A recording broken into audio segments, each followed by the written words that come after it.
BPSC maker के इस नए एपिसोड में आप सभी का स्वागत है। आज की इस वीडियो में 10 और 11 अप्रैल 2023 से संबंधित बिहार करंट अफेयर्स और साथ ही राष्ट्रीय और अंतर्राष्ट्रीय घटनाओं से करंट अफेयर्स के जितने भी प्रश्न बनेंगे संबंधित सारी जानकारी आपको विस्तार पूर्वक दिया जाएगा। जो भी छात्र पहली बार इस श्रृंखला के साथ जुड़े हैं, आपको बता दूं, इस डेली करंट अफेयर्स के श्रृंखला के सारे पीडीएफ फाइल को आप बीपीएससी मेकर ऐप के थ्रू डाउनलोड कर पाएंगे। बीपीएससी मेकर ऐप को प्ले स्टोर से डाउनलोड कीजिए, वहीं पर आपको सारा पीडीएफ एक साथ मिल जाएगा। अब यहाँ पर हम चलेंगे पिछले वीडियो के प्रश्न पे। ये प्रश्न आपको पिछले वीडियो में पूछा गया था। ये प्रश्न था कि हाल ही में बिहार के किस उत्पाद को भौगोलिक संकेतक अर्थात जीआई टैग दिया गया है। यहाँ से इस प्रश्न से संबंधित सारी जानकारी आपको विस्तार पूर्वक हमने आपको दिया था। आपको बताया था इसका राइट आंसर होगा मरचा चावल को भी हाल ही में जीआई टैग दिया गया है।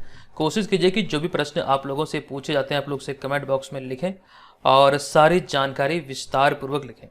अब यहाँ पर हम चलेंगे आज के इस वीडियो के पहले प्रश्न पे।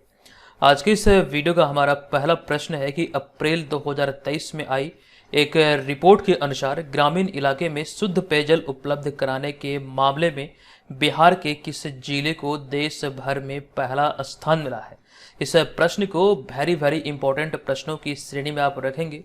इस प्रश्न के हम राइट आंसर की बात करें तो देश भर में पहला स्थान मिला है बिहार के समस्तीपुर जिले को, यानी कि ऑप्शन नंबर सी यहाँ पर इस प्रश्न का राइट आंसर हो जाएगा। संबंधित तथ्यों की बात करें तो इसमें हमारा पहला पॉइंट है कि राज्य स्वच्छता सर्वेक्षण की तर्ज पर केंद्र सरकार के पेयजल एवं स्वच्छता विभाग ने देश भर के सभी जिलों के ग्रामीण इलाके में शुद्ध पेयजल की उपलब्धता को लेकर सर्वेक्षण कराया था। ये चीजें यहाँ से ध्यान रखेंगे और इसी के तहत आपको ध्यान रखना है कि इस जल जीवन सर्वेक्षण 2023 के तहत जारी राष्ट्रव्यापी रैंकिंग में बिहार का समस्तीपुर जिला को पहला स्थान मिला है। यानी कि पूरे भारत में अगर बात करें जिलों की श्रेणी के दृष्टिकोण से देखें तो इसमें इस मामले में बिहार का समस्तीपुर जिला अव्वल आया है। ऐसे में शीर्ष पर है समस्तीपुर और दूसरे नंबर पर शेखपुरा, सुपौल जिले को तीसरा, बांका जिले को देश भर में चौथा स्थान मिला है। ये सारी जानकारी आपको याद रखना है, कोई भी तथ्य आपके एग्जाम में पूछे जा सकते हैं। हालांकि यहाँ पर हमने एक एक्स्ट्रा फैक्ट भी शामिल किया है कि बिहार का पहला रोपवे नालंदा जिले के राजगीर में है, जबकि दूसरा रोपवे बिहार के बांका जिले के मंदार में है। चूंकि यहाँ पर बात हो रही है जल जीवन सर्वेक्षण 2023 के बारे में, जिसके तहत जो अभी हाल ही में राष्ट्रव्यापी रैंकिंग जारी हुई है, आप इस रैंकिंग को पूरा का पूरा आप इस सूची के माध्यम से देख सकते हैं। आप यहाँ पर साइड में देख सकते हैं कि हाई अचीवर्स जो जिले हैं, जो राज्य हैं, वो दर्शाया गया है। जैसे कि बिहार की बात करें तो ओवरऑल बिहार का समस्तीपुर जिला इसमें पहले स्थान पर आया, दूसरे स्थान पर बिहार का शेखपुरा जिला, तीसरे स्थान पर बिहार का सुपौल जिला, चौथे स्थान पर बिहार का बांका जिला। अगर हम बात करें टॉप 10 की तो टॉप 10 में बिहार का एक और जिला है जो कि आपको ध्यान रखना 9वें स्थान पर है, लखीसराय। इस सूची का आप लोग स्क्रीनशॉट जरूर ले लीजिए क्योंकि हो सकता है यहां से आपके एग्जाम में प्रश्न बने। तो ओवरऑल आपको ध्यान रखना है पूरे भारत में समस्तीपुर पहले स्थान पर, शेखपुरा दूसरे, सुपौल तीसरे, बांका चौथे। साथ साथ आपको ध्यान रखना है कि लखीसराय जिला जो बिहार का ये 9वें स्थान पर रहा। टॉप 10 में इस मामले में बिहार के 5 जिले हैं। पांचों जिलों की जानकारी अभी मैंने आपको दिया है। अब यहाँ पर हम चलेंगे आगे और बात हो रही थी बांका की।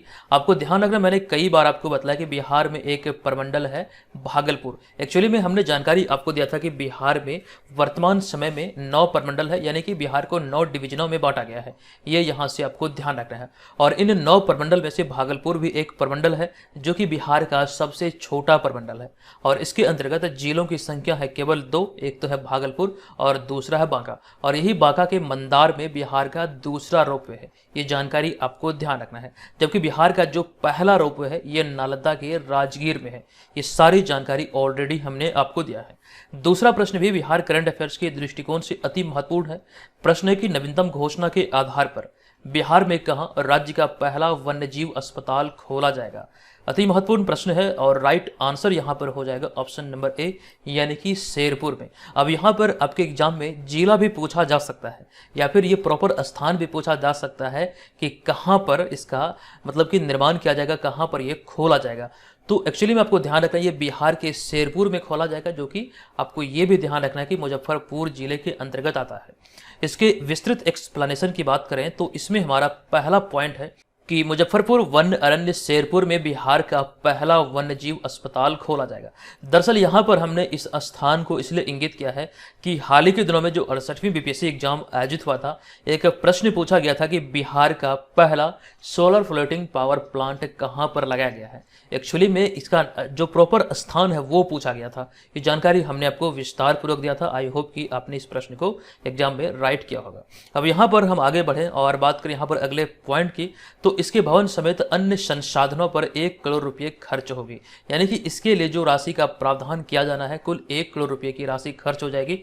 ये सारी बातें यहाँ से संबंधित है जो कि आप ध्यान रखेंगे। और इन 1 करोड़ रुपए की राशि के अंतर्गत बात करें तो जिसमें केंद्र सरकार की 40% और राज्य सरकार की 60% हिस्सेदारी होगी। और इन 40% में अभी तक केंद्र सरकार के द्वारा 25% की राशि आवंटित की जा चुकी है। इन 40% में से 25% की राशि आवंटित की जा चुकी है। और बात करें राज्य सरकार की, तो राज्य सरकार द्वारा भी अब इसमें राशि का आवंटन किया जाना बाकी है, जिसके बाद ये कार्य प्रारंभ होगा। ऐसे में आप ये ध्यान रखेंगे, बिहार का पहला वन्य जीव अस्पताल होगा जो कि बिहार के मुजफ्फरपुर के शेरपुर में इसका निर्माण किया जाना है।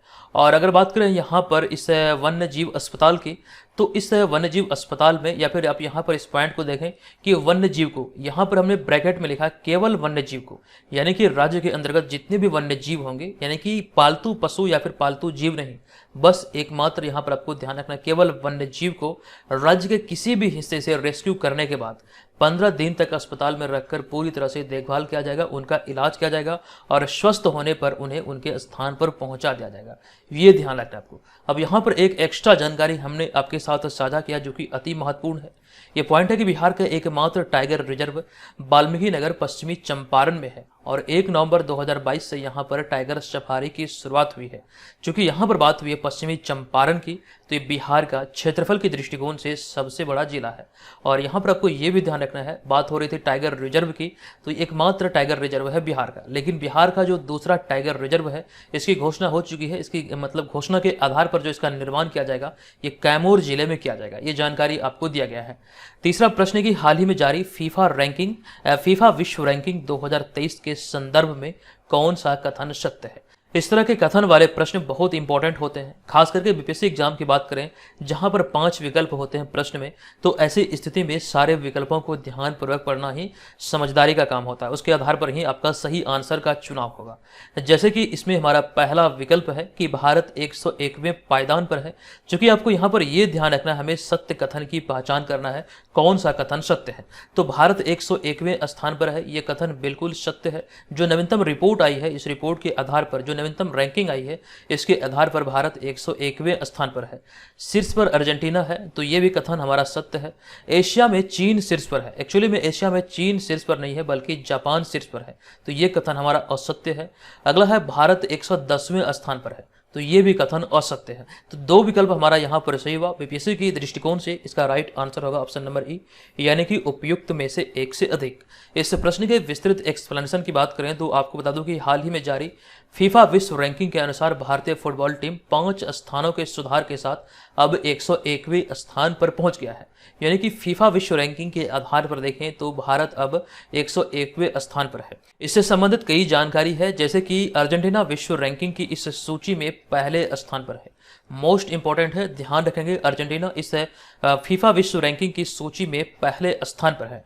भारत की दृष्टिकोण से बात करें तो डीप में थोड़ा सा याद रखना आपको कि भारत का जो अंक था, भारत को मिला 1200.66 अंक, जो कि 46 एशियाई देशों में 19वें स्थान पर रहा। ओवरऑल अगर हम बात करें पूरे विश्व की तो 101वें स्थान पर रहा, जबकि 46 एशियाई देशों में भारत को जो स्थान मिला ये 19वां स्थान मिला। हालांकि हम बात करें एशियाई देशों की तो एशिया में शीर्ष स्थान पर है जापान। ये चीजें यहां से आपको ध्यान रखना है। अगला पॉइंट है कि भारत की सर्वश्रेष्ठ फीफा रैंकिंग जो अब तक की है, जो कि आपको ध्यान रखना अति महत्वपूर्ण है। ये पॉइंट जो फीफा रैंकिंग थी, जो सर्वश्रेष्ठ रैंकिंग अब तक की थी 1996 में भारत को हासिल हुई थी, ये रैंक थी 94। मोस्ट इंपॉर्टेंट है, ध्यान रखेंगे। अगला पॉइंट है कि इस सूची में जो नवीनतम सूची जारी हुई है, इस सूची में अर्जेंटीना के बाद क्रमशः फ्रांस दूसरे स्थान पर, Brazil, Belgium, England, Netherlands, Croatia, Italy, पुर्तगाल और स्पेन की टीमें हैं। क्रमशः अर्जेंटीना के बाद ये सभी देशों का स्थान है। ये यहाँ से आपको ध्यान रखना है। अगला पॉइंट फीफा विश्व कप 2022 के खिताब से संबंधित है। जो नवीनतम संस्करण है फीफा विश्व कप का, ये 2022 में आयोजित हुआ और ये कतर में आयोजित हुआ और लियोनेल मेसी की कप्तानी में अर्जेंटीना ने इस खिताब को अपने नाम किया है। ये जानकारी आपको विस्तार पूर्वक दिया गया है। बात करें FIFA world cup trophy launch करने वाली पहली भारतीय की, तो Deepika Padukone FIFA world cup trophy launch करने वाली पहली भारतीय बनी थी। ये जानकारी हमने आपको उस समय दिया था जब ये फीफा विश्व कप आयोजित हुआ था 2022 में। क्योंकि यहाँ पर हम लोग बात कर रहे हैं फीफा विश्व कप 2022 की, तो हो सकता है आपके एग्जाम में यहाँ से प्रश्न बने। चीज़ों को पुनः से एक बार रिवाइज पर्पज से हमने यहाँ पर शामिल किया है, जैसे कि आपको इसके बारे में जो संबंधित चीज़ें याद रखना जहाँ से आपके एग्जाम में प्रश्न बनेंगे। पहला पॉइंट है कि फीफा विश्व कप 2022 का आयोजन कतर में किया गया था और इसका खिताबी मुकाबला अर्जेंटीना और फ्रांस के बीच खेला गया। लियोनेल मेसी की कप्तानी में 36 साल का सूखा खत्म हुआ और अर्जेंटीना चैंपियन बना था। 36 वर्ष बाद अर्जेंटीना चैंपियन बना तीसरी बार। और अगला पॉइंट है कि वर्ल्ड कप 2022 के फाइनल मैच में फ्रांस और अर्जेंटीना का स्कोर 3-3 रहा, यानी कि मुकाबला बराबरी का रहा और ऐसे में पेनल्टी शूट आउट के जरिए मैच का नतीजा निकला। अर्जेंटीना 4-2 से जीत हासिल की और आपको ध्यान रखना ये तीसरी बार अर्जेंटीना ने फीफा विश्व कप का खिताब अपने नाम किया है। इसी दृष्टिकोण को ध्यान रखते हुए हमने यहाँ पर लिखा है कि अर्जेंटीना का यह तीसरा वर्ल्ड कप खिताब है। इससे पहले अर्जेंटीना 1978 और 1986 में वर्ल्ड कप जीता था फीफा का। बात करें यहाँ पर फीफा विश्व कप 2022 के आधिकारिक प्रतीक अर्थात ऑफिशियल मस्कट की, तो लाइव इसका ऑफिशियल मस्कट था जो कि 2022 का था फीफा विश्व कप का, ये ध्यान रखेंगे। अगला पॉइंट है फीफा वर्ल्ड कप की शुरुआत जो हुई थी ये वर्ष 1930 में हुई थी। इसका पिछला से पिछला संस्करण जो कि 2018 में आयोजित हुआ, इसका विजेता रहा था फ्रांस, जबकि उप विजेता रहा था रूस। तो ये सारी बातें आपको ध्यान रख लेना है। चलते अब यहाँ पर हम अगले प्रश्न पे। अगला प्रश्न है कि एयरपोर्ट काउंसिल इंटरनेशनल द्वारा जारी व्यस्त हवाई अड्डों की हालिया रिपोर्ट के संदर्भ में कौन सा मिलान सत्य है। इंपॉर्टेंट प्रश्न है, हमें सत्य मिलान की ही पहचान करना है, कौन सा मिलान सत्य है। जैसे कि पहला यहाँ पर जो मिलान है आपको यहाँ पर पूछा गया पहले स्थान पर हार्ट्सफील्ड जैक्सन अटलांटा इंटरनेशनल एयरपोर्ट, तो ये मिलान हमारा बिल्कुल सत्य है, ये पहले स्थान पर है। जबकि बात करें दूसरे स्थान की, तो डलास फोर्ट वर्थ एयरपोर्ट ये दूसरे स्थान पर है, ये भी सत्य है। तीसरे स्थान पर है इंदिरा गांधी अंतर्राष्ट्रीय हवाई अड्डा, तो ये कथन बिल्कुल हमारा मिलान जो है ये गलत है। सातवें स्थान पर शिकागो ओ हरे एयरपोर्ट, तो ये भी मिलान गलत है। तो ओवरऑल हमारा 2 मिलान सही है, विकल्प नंबर ए और बी। इसके आधार पर फाइनल आंसर बनेगा ऑप्शन नंबर ई। अब यहाँ पर आपको जानकारी दे दूं कि एयरपोर्ट काउंसिल इंटरनेशनल की नवीनतम रिपोर्ट के अनुसार दिल्ली स्थित इंदिरा गांधी अंतर्राष्ट्रीय हवाई अड्डा साल 2022 में दुनिया का सबसे व्यस्त हवाई अड्डों में 9वें स्थान पर है। यानी कि जो इंदिरा गांधी अंतर्राष्ट्रीय हवाई अड्डा है इसे ओवरऑल पूरे दुनिया में 9वां स्थान मिला है व्यस्त हवाई अड्डों की श्रेणी के दृष्टिकोण से देखें तो। और इसमें हमारा अगला पॉइंट है कि दिल्ली एयरपोर्ट पर इस दौरान यानी कि पिछले 1 वर्ष में 5.94 करोड़ से ज़्यादा यात्रियों का आवागमन हुआ है, ये यहाँ पर आपको ध्यान रखना है। अगला पॉइंट है कि रिपोर्ट के अनुसार दुनिया के 10 सबसे व्यस्त हवाई अड्डों में हार्ट्सफील्ड जैक्सन अटलांटा इंटरनेशनल एयरपोर्ट जो कि अमेरिका में है, ये 9.37 करोड़ यात्री के आवागमन के साथ पहले स्थान पर रहा। ये सभी आधिकारिक या फिर जो रिकॉर्डेड डेटा है उसके आधार पर यहाँ पर लिखा गया है। और दूसरे स्थान की बात करें तो आपको ध्यान रखना है इसके बाद Dallas fort worth airport America का दूसरे स्थान पर, डेनवर एयरपोर्ट जो कि अमेरिका का ही ये तीसरे स्थान पर, जबकि शिकागो ओ हरे एयरपोर्ट अमेरिका का ही। और यहाँ पर जो यात्रियों का आवागमन हुआ कुल मिलाकर 6.83 करोड़ यात्री के आवागमन के साथ ये चौथे स्थान पर रहा है। तो टॉप 1, 2, 3, 4 ये सभी जो एयरपोर्ट है ये अमेरिका का ही एयरपोर्ट है, जो कि नवीनतम रिपोर्ट आई है एयरपोर्ट काउंसिल इंटरनेशनल की। इस रिपोर्ट के आधार पर ये सभी जो है ये दुनिया के सबसे व्यस्त हवाई अड्डे हैं। और भारत का जो मतलब कर सकते हैं भारत में जो पहला स्थान मिला ये इंदिरा गांधी अंतर्राष्ट्रीय हवाई अड्डा को मिला।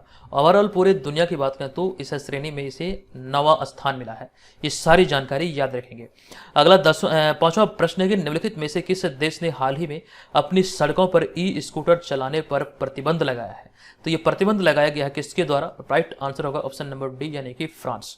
आपको यहाँ पर जानकारी दे दूं कि हाल ही में फ्रांस की राजधानी पेरिस में चल रहे किराए के इलेक्ट्रिक स्कूटरों पर सरकार द्वारा बैन लगाया गया है।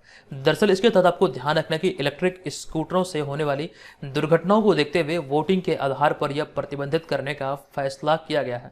अब यहाँ पर आपके मन में यह सवाल उठ रहा होगा कि ये जो इलेक्ट्रिक स्कूटर है इससे क्यों ज़्यादा दुर्घटना हो रहा है। दरअसल इलेक्ट्रिक स्कूटर की बात करें तो इसका जब मतलब ये जब रनिंग में होता है या फिर कह सकते हैं जब ये रोड पर चल रही होती है, इसके बावजूद भी इस स्कूटर से मतलब जो आवाज़ होती है, जो ध्वनि उत्पन्न होती है, वो बिल्कुल ना के बराबर होती है। अगर बगल से कोई गुजर भी जाए तो बिल्कुल भी पता नहीं चलता है कि बगल से स्कूटर क्रॉस किया है। तो इसके मतलब ऐसे में जो खतरा है एक्सीडेंट का वो बहुत ज़्यादा बढ़ गया है और सरकार ने इस पर एक्शन लेते हुए वोटिंग के आधार पर यह फैसला किया है कि अब यहाँ पर फ्रांस की राजधानी पेरिस में जो किराए के इलेक्ट्रिक स्कूटर चल रहे हैं उसे प्रतिबंधित किया जाएगा। यही वो वजह है जो कि दुर्घटनाओं को देखते हुए ये फैसला किया गया।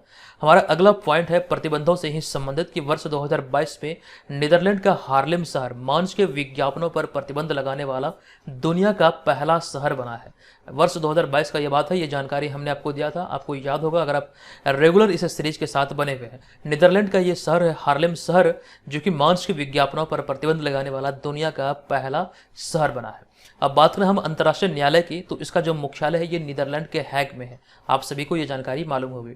अगला पॉइंट है कि हाल ही में न्यूजीलैंड के युवाओं को जीवन भर में सिगरेट खरीदने पर प्रतिबंध लगाने की योजना बनाई थी। हाल ही में न्यूजीलैंड ने युवाओं को जीवन भर सिगरेट खरीदने पर प्रतिबंध लगाने की योजना बनाई थी और इस नई योजना या फिर नए नियम के अनुसार 2009 के बाद पैदा हुआ कोई भी व्यक्ति जो कि न्यूजीलैंड में अब अपने जीवन काल में सिगरेट या फिर कोई भी तंबाकू उत्पाद नहीं खरीद पाएगा। दरअसल ऐसा करने का उद्देश्य क्या है ये भी आपको जानना चाहिए। तो न्यूजीलैंड का लक्ष्य धूम्रपान को पूरी तरीके से समाप्त कर 2027 तक धूम्रपान मुक्त पीढ़ी का निर्माण करना है, जिसको लेकर न्यूजीलैंड सरकार ने अभी हाल ही में ये फैसला किया था कि 2009 के बाद जो भी बच्चे पैदा होंगे वो अपने जीवन काल में कभी भी सिगरेट या फिर कोई भी तंबाकू उत्पाद नहीं खरीद पाएंगे। अगला हमारा यहाँ पर छठा प्रश्न है कि हाल ही में प्रधानमंत्री नरेंद्र मोदी ने कर्नाटक के मैसूर में प्रोजेक्ट टाइगर के 50 वर्ष पूरे होने के स्मरणोत्सव कार्यक्रम का उद्घाटन किया और इस संदर्भ में कौन सा कथन गलत है। हमें यहाँ पर अब गलत कथन की पहचान करना है। जैसे कि हमारा पहला पॉइंट है प्रोजेक्ट टाइगर की शुरुआत 1973 में हुई थी। ये कथन हमारा बिल्कुल सत्य है। देश में बाघों की संख्या 3167 है, ये भी सत्य है।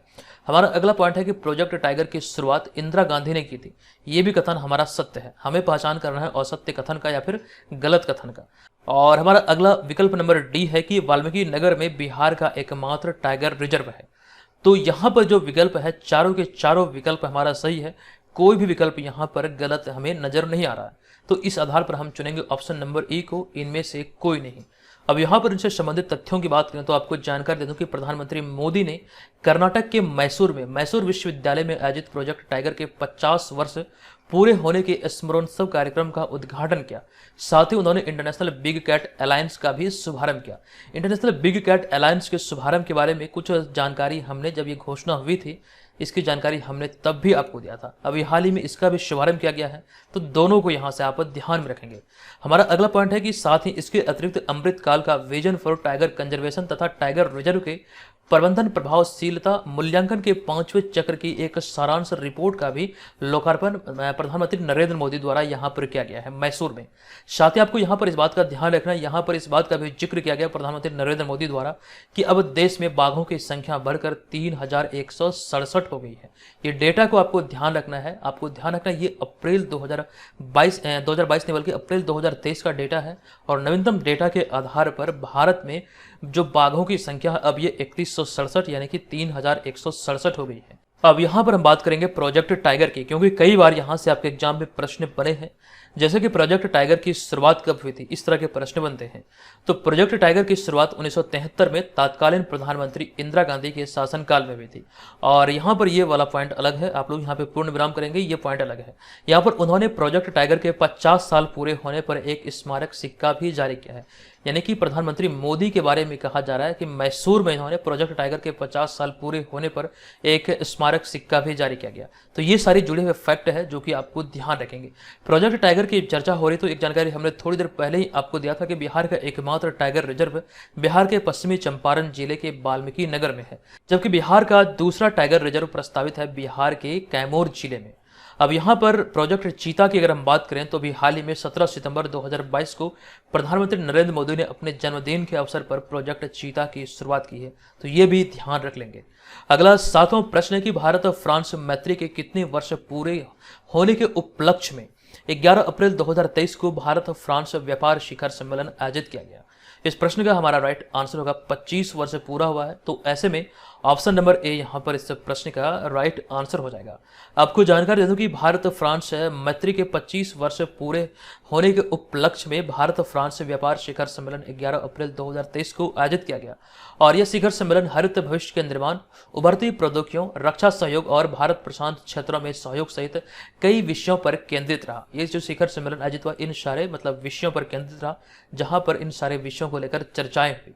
हमारे यहाँ पर अगला पॉइंट है कि हाल ही में फ्रांस के राजदूत इमैनुअल लेनिन भारत की आधिकारिक यात्रा पर हैं। ऐसे में एक प्रश्न यहाँ पर आपको याद रखना है, थोड़ी दिन पहले ही हमने जानकारी दिया था कि कला संग्रहकर्ता किरण नादर को हाल ही में भारत में फ्रांस के राजदूत इमैनुअल लेनिन ने इस पुरस्कार से उन्हें सम्मानित किया है।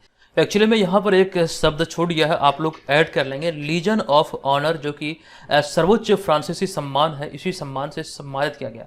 आप लोग यहाँ पर ऐड कर लेंगे लीजन ऑफ ऑनर सम्मान, जो कि फ्रांस का सर्वोच्च सम्मान है। इस सम्मान से अभी हाल ही में किरण नादर को सम्मानित किया गया। अगला हमारा 8वां प्रश्न है कि निम्नलिखित में से किस भारतीय को हाल ही में टाइम 100 पोल का विजेता चुना गया है। इस प्रश्न का राइट आंसर होगा ऑप्शन नंबर सी, यानी कि शाहरुख खान को अभी हाल ही में इसका विजेता चुना गया। आपको जानकारी दे दूं कि हाल ही में बॉलीवुड अभिनेता शाहरुख खान को 2023 के लिए टाइम 100 पोल का विजेता चुना गया है। 2 नवंबर से 13 नवंबर 2023 तक संयुक्त अरब अमीरात अर्थात यूएई में शारजा इंटरनेशनल बुक फेयर के 41वें एडिशन के दौरान बॉलीवुड अभिनेता शाहरुख खान को global icon of cinema and cultural narrative award से नवाजा गया था। तो इनसे संबंधित ये भी इंपॉर्टेंट पॉइंट है, ये ध्यान रखेंगे। इसके अतिरिक्त कुछ चीज़ें और भी है, जैसे कि इस बुक फेयर की बात करें तो 2022 में इस बुक फेयर की जो थीम थी ये थी स्प्रेड द वर्ड। अगला पॉइंट हमारा यहाँ पर शाहरुख खान से संबंधित है कि शाहरुख खान कोल्ड ड्रिंक्स उत्पाद थम्स अप तथा गेमिंग प्लेटफॉर्म A23 का ब्रांड एम्बेसडर है, ये भी यहाँ से ध्यान रखेंगे। अगला पॉइंट है शाहरुख खान ने वर्ष 1992 में दीवाना फिल्म के साथ बॉलीवुड करियर की शुरुआत की थी, या फिर जो इनकी डेब्यू फिल्म थी ये थी दीवाना, जो कि 1992 में यानी कि 1992 में रिलीज हुई थी। अगला 9वां प्रश्न है कि हाल ही में नागरी दुबराज को जीआई टैग दिया गया है, बताएं कि इस संदर्भ में क्या सही है। यानी कि नागरी दुबराज के बारे में जो चीज़ें यहाँ पर लिखी गई है उसके बारे में क्या सही है, इसका हमें पहचान करना है। जैसे कि यह एक सांप की प्रजाति है तो ये बिल्कुल असत्य है, यह एक चावल की किस्म है, ये हमारा यहाँ पर इसका राइट आंसर होगा। इसका संबंध छत्तीसगढ़ से है, ये भी यहाँ पर सही है। इसका संबंध बिहार से है, ये कथन असत्य है। तो 2 विकल्प सही है, फाइनल आंसर होगा उपयुक्त में से एक से अधिक, यानी कि ऑप्शन नंबर ई। आपको जानकारी दे दूं कि छत्तीसगढ़ के सुगंधित चावल की किस्म नागरी दुबराज को भौगोलिक संकेत अर्थात जीआई टैग प्रदान किया गया है। ये यहाँ से आपको ध्यान रखना है, इसका संबंध जो है ये छत्तीसगढ़ से और ये चावल की एक अच्छी क्वालिटी है। अगला पॉइंट है कि इससे पहले वर्ष 2019 में जीरा फूल चावल को जीआई टैग दिया गया था और इस आधार पर आपको ध्यान रखना है कि जीरा फूल चावल के बाद जीआई टैग प्राप्त करने वाला जो नागरी दुबराज है ये छत्तीसगढ़ का दूसरा ये उत्पाद है चावल श्रेणी में अगर हम देखें तो, यानी कि पहला चावल है जीरा फूल जिसे कि जीआई टैग दिया गया था वर्ष 2019 में। हम यहाँ पे बात कर रहे हैं छत्तीसगढ़ की। हालांकि हाल ही के दिनों में बिहार के प्रसिद्ध मरचा चावल, जो कि काली मिर्च की तरह देखने वाला एक चावल है, जो कि बहुत ज़्यादा सुगंधित होता है और अभी हाल ही में इसे जीआई टैग दिया गया है, ये यहाँ से आपको ध्यान रखना है। हालांकि जीआई टैग से संबंधित कई सारी जानकारी हमने कई बार आपको दिया है। जीआई टैग मिलने से किसी वस्तु की जो इंटरनेशनल ब्रांडिंग होती है वो बहुत ज़्यादा मजबूत होती है और एक अलग पैमाने पर एक अलग पहचान उसे मिलती है। और किसी वस्तु को, किसी उत्पाद को जो जीआई टैग दिया जाता है ये अगले 10 वर्षों के लिए ही दिया जाता है। ये सारी बातें आपको ध्यान रखना है। अब यहाँ पर हम आगे बढ़ेंगे, लेकिन उससे पहले आपको एक जानकारी दे दूं, जितने भी छात्र 69वें बीपीएससी एग्जाम की तैयारी में लगे हैं, ऐसे में ध्यान रखेंगे आपका जो परीक्षा तिथि संभावित है, जो प्रस्तावित डेट है, यह है 30 सितंबर 2023। इस एग्जाम को देखते हुए बीपीएससी मेकर ऐप पर आपके लिए एक कोर्स लॉन्च हुआ है। इस कोर्स के अंतर्गत ये तमाम सिलेबस आधारित नोट्स आपको प्रदान किए जा रहे हैं, जिसमें आपको ध्यान रखना है बिहार जीके भी सम्मिलित है। करंट अफेयर्स का पूरा पैकेज यहाँ पर आपको दिया जा रहा है और इसी कोर्स में आपका टेस्ट सीरीज भी इंक्लूडेड है, जो कि प्रत्येक संडे को ऑनलाइन मोड में ये आपके लिए उपलब्ध कराया गया है। साथ ही इसका पीडीएफ फाइल भी आप लोगों को दिया जाता है। इस कोर्स को ज्वाइन करने से पहले आपको ध्यान रखना है कि कूपन कोड आपको इस्तेमाल करना है BM100 का। कूपन कोड अगर आप इस्तेमाल करेंगे तो इस कोर्स को ज्वाइन करने पे पहले आपको भारी डिस्काउंट मिल जाएगा। तो आपको ये तिथि को ध्यान रखना है। युद्ध से पहले आपको युद्ध की तैयारी करना है, तभी जाकर आपको इस युद्ध में या फिर इस एग्जाम में सफलता मिलेगी। तो घर बैठे अपनी तैयारी का सही तरीके से आकलन करने के लिए आप इस टेस्ट सीरीज को जरूर ज्वाइन करें। निश्चित तौर पर यहाँ से आपकी तैयारी का सही तरीके से आकलन होगा। आप ये जान पाएंगे आगामी एग्जाम को देखते हुए आप कितने प्रिपेयर हैं, आपका सिलेक्शन हो पाएगा या फिर नहीं। इसका जो अगला टेस्ट है ये आपको 16 अप्रैल 2023 को मिलेगा। आपको ध्यान रखना ये चौथा प्रैक्टिस पेपर होगा। आपको यहाँ पर चिंता करने की कोई भी आवश्यकता नहीं है। कभी भी आप इसे ज्वाइन करेंगे तो ये आपको सारा का सारा टेस्ट मिल जाएगा। कोई भी टेस्ट आपका नहीं छूटेगा। सारा का सारा पीडीएफ फाइल मिलेगा और सारा का सारा जो ऑनलाइन टेस्ट हो चुका है वो भी आपको मिल जाएगा बीपीएससी मेकर ऐप पर। अब यहाँ पर हम आगे बढ़ेंगे, चलते हैं अगले 10वें प्रश्न पे। प्रश्न है कि विदेश मंत्री डॉक्टर एस जयशंकर 10 से 15 अप्रैल तक किस देश की आधिकारिक यात्रा पर हैं? तो ऐसे में 10 से 15 अप्रैल तक 2 देशों की आधिकारिक यात्रा पर हैं। एक तो है युगांडा और एक है ब्राजील। तो फाइनल आंसर होगा उपयुक्त में से एक से अधिक, यानी कि ऑप्शन नंबर ई। आपको ध्यान रखना है कि विदेश मंत्री डॉक्टर एस जयशंकर 10 से 15 अप्रैल 2023 तक युगांडा और मोजाम्बिक की आधिकारिक यात्रा पर हैं। अपनी यात्रा के दौरान वो 10 से 12 अप्रैल तक युगांडा और 13 से 15 अप्रैल तक मोजाम्बिक की यात्रा पर होंगे। अब यहाँ पर एक इंपॉर्टेंट प्रश्न निकलकर सामने आता है, यह भारत के किसी विदेश मंत्री द्वारा मोजाम्बिक की पहली यात्रा होगी या फिर पहली आधिकारिक यात्रा होगी? ऐसे में जानकारी आपको नोट कर लेना है। अब यहाँ पे हमारा अगला होगा 11वां प्रश्न। ये प्रश्न की हाल ही में खबरों में रहा टीएन रीच पहल का संबंध किस राज्य से है? इस प्रश्न का हमारा राइट आंसर होगा, इसका संबंध है तमिलनाडु से। आपको जानकारी दे दूं कि हाल ही में तमिलनाडु इंडस्ट्रियल डेवलपमेंट कॉरपोरेशन राज्य के अनेक शहरों को हेलीकॉप्टर से जोड़ने जा रहा है और इसके तहत आपको ध्यान रखना जिसे कि Tamil Nadu regional aerial connectivity through helicopter से या फिर टीएन रीच नाम दिया गया है। ये पहल जो है ये तमिलनाडु सरकार की है और इसे नाम दिया गया है टीएन रीच। आपको यहाँ पर जानकारी दे दूं, इसके तहत राज्य भर के 80 से अधिक अयोग्य हेलीपैड का उपयोग करके इंटरसिटी कनेक्टिविटी प्रदान की जाएगी। यही इसका उद्देश्य है जिस दिशा में तमिलनाडु सरकार ने ये पहल की है। आई थिंक आप यहाँ पर इन सारी बातों को ध्यान रखेंगे। अगर आपको हेलीपैड समझ में नहीं आ रहा है तो आप यहाँ पर इस तस्वीर को जरूर देख लीजिए। यही वो हेलीपैड है जहाँ पे हेलीकॉप्टर उतरता है आसमान से धरती पर। अब यहाँ पर हमारा अगला होगा 12वां प्रश्न। ये प्रश्न है, गृह मंत्री अमित शाह ने कहा भगवान हनुमान की 54 फीट ऊंची मूर्ति का अनावरण क्या है? दरअसल इस तरह के भी प्रश्न एग्जाम में पूछे जाते हैं। तो अभी हाल ही में जो इसका शुभारंभ बल्कि जो इसका अनावरण किया गया है ये किया गया अहमदाबाद गुजरात में। अब यहाँ पर इस प्रश्न का हमारा राइट आंसर होगा ऑप्शन नंबर ए। आपको ध्यान रखना है कि हाल ही में केंद्रीय गृह मंत्री अमित शाह ने अहमदाबाद के नरनपुरा में स्थित हनुमान मंदिर में भगवान हनुमान की 54 फीट ऊंची मूर्ति का अनावरण किया है। एक्चुअली में ये स्थान भी प्रॉपर स्थान भी ध्यान रखेंगे, ये अहमदाबाद के नरनपुरा में अभी हाल ही में इसका अनावरण किया गया है और ये 54 फीट की ऊंची मूर्ति है। और आपको ध्यान रखना यह मूर्ति तांबे से निर्मित है। आप यहाँ पर इसे इस तस्वीर में देख सकते हैं। यह गृह मंत्री अमित शाह के पैतृक गांव के ही पास है तकरीबन। हमारा अगला पॉइंट है, ये दुनिया की सबसे ऊंची भगवान हनुमान की मूर्तियों में से एक मानी जाती है। दुनिया में जो भगवान हनुमान की जो मूर्तियां हैं उनमें से एक इनका भी नाम शामिल है। तो ये सारी बातें यहाँ से ध्यान रखेंगे। अब जब विकल्पों पर आप नजर डालेंगे तो लगभग आपको 2 विकल्प यहाँ पर समान नजर आ रहा होगा, अहमदाबाद गुजरात और अहमदाबाद कटिहार। हालांकि यहाँ पर थोड़ा सा डिफरेंट है, यह अहमदाबाद जो कि कटिहार में एक प्रखंड है, तो ये भी आपको ध्यान रखना है। औरंगाबाद बिहार और औरंगाबाद महाराष्ट्र। औरंगाबाद नाम का 2 स्थान है, एक तो बिहार में जिला है जबकि महाराष्ट्र में एक स्थान है औरंगाबाद जिसका नाम बदलकर अब कर दिया गया है संभाजी नगर। ये ध्यान रखेंगे, एग्जाम में यहाँ से प्रश्न बन सकते हैं। तो 2 स्थान थे लेकिन अब एक है, क्योंकि महाराष्ट्र में जो औरंगाबाद था इसका नाम बदलकर कर दिया गया है संभाजी नगर। तो इस प्रश्न से इतनी जुड़ी हुई संबंधित जानकारी जो है वो आपको याद रखना है। अब यहाँ पर हम आ चुके हैं आज के इस वीडियो के प्रश्न पे कि हाल ही में किस देश को संयुक्त राष्ट्र सांख्यिकीय आयोग के लिए निर्वाचित किया गया है। संबंधित सारी जानकारी आपको विस्तार पूर्वक दिया गया है। बताएं इसका राइट आंसर क्या होगा। और जो जानकारी हमने आपको टेस्ट सीरीज से संबंधित या फिर इस कोर्स से संबंधित दिया है आप इसे जरूर ज्वाइन कीजिए। ध्यान रखें, आपको इसे ज्वाइन करने से पहले कूपन कोड इस्तेमाल करना है BM100। अगर आपके एप्लीकेशन पे ये कूपन कोड डालने वाला ऑप्शन शो नहीं कर रहा है तो एप्लीकेशन को अपने फोन से हटा दीजिए। दोबारा से जो नया वेरिएंट आया है एप्लीकेशन का वो इंस्टॉल कीजिए और जो आपका पुराना ईमेल आईडी या फिर जो लॉगिन आईडी पासवर्ड है उसे लॉगिन कीजिए और कूपन कोड अप्लाई करके इस कोर्स को जरूर ज्वाइन कीजिए। निश्चित तौर पर आपको यहाँ पर भरपूर हेल्प मिलने वाली है। हजारों विद्यार्थी इस कोर्स में शामिल है और अपनी तैयारी को बेहतर तरीके से कर रहे हैं। तो अगर आप घर बैठे अपनी तैयारी का बेहतर तरीके से आकलन और बेहतर चीज़ें सीखना चाहते हैं एग्जाम के दृष्टिकोण से, जो एग्जाम में आपकी मदद करेगा, तो इस कोर्स को आप लोग जरूर ज्वाइन करेंगे। चलिए दोस्तों, मिलेंगे नेक्स्ट वीडियो में, तब तक के लिए धन्यवाद। जय हिंद।